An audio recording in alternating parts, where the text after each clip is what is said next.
Hey everybody, hope you're having a great day today. This is Randy McMullen with Amstar Mortgage. I got asked the question again, hey, even though rates have gone up, is this still a good time to buy a house?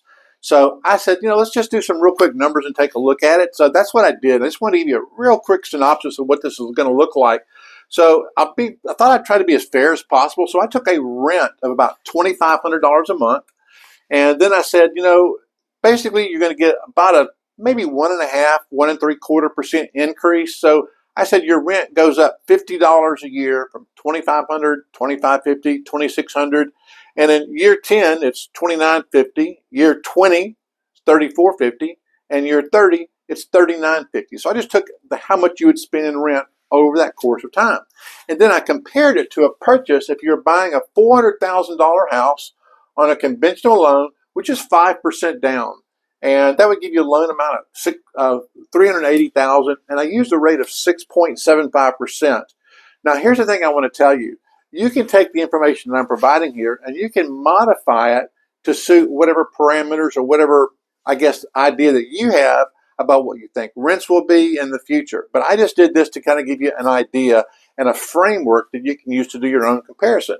So I used 400,000, 380, 6.75%, and you can see where I did the estimated taxes, and I know taxes are different in different states.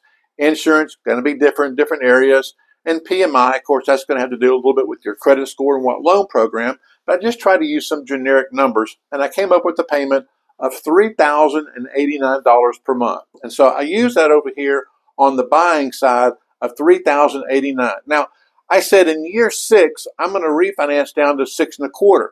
Now, you may be able to refinance to a lower rate, or you may refinance sooner than 6 years. I think this is a pretty conservative outlook or estimate on what you'd be able to do.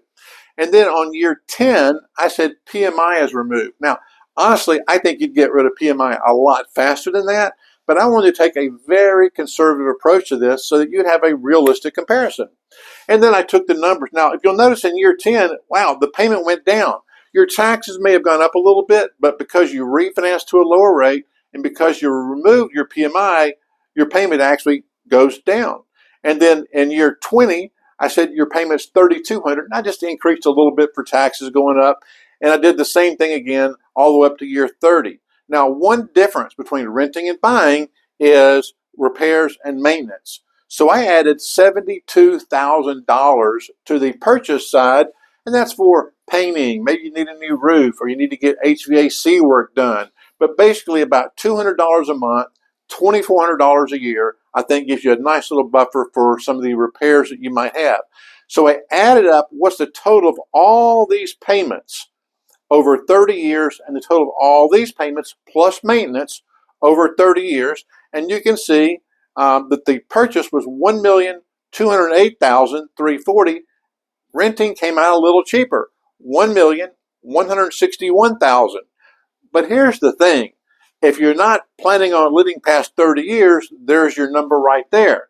But for any of those that are planning on maybe living a little longer, for another 10 years, what does that look like? Well, in the mortgage, all you have to do is pay taxes, insurance, and I built in some more repairs and maintenance a little bit. So over 10 years, about $150,000. But if you're renting, your rent's not getting cheaper. It's going to be the time of your life when your income has started to go down and you really need to have your expenses under control, but yet your rent's going to go up and you'll spend about $500,000 based on just these little 2% increases in years 30 through 40.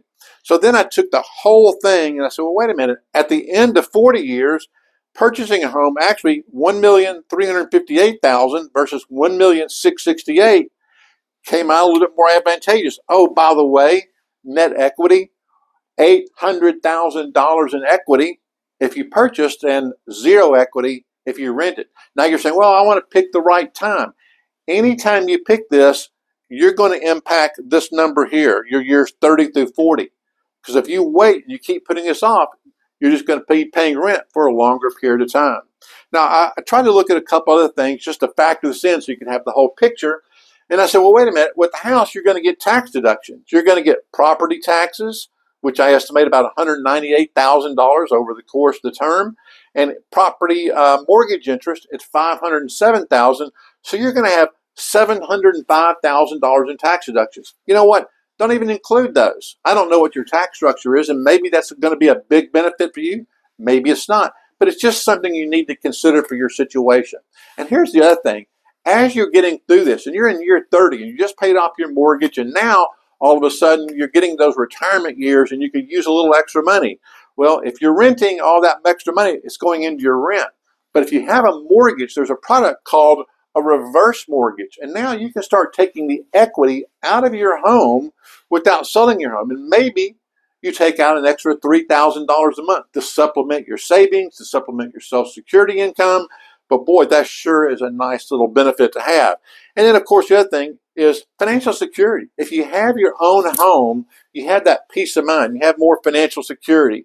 And of course, I like to say privacy and freedom, because if you got your own house, you can paint it whatever color you want. You can do the insides what you want. You have so much more freedom to do than you do if you're just renting an apartment or renting a home. And I think the final thing I wrote down is just called quality of life. Just having your own home, having your own yard, just a little better quality of life. And I guess I'll finish up with this. I wrote this number down, 1,109,660. What is that?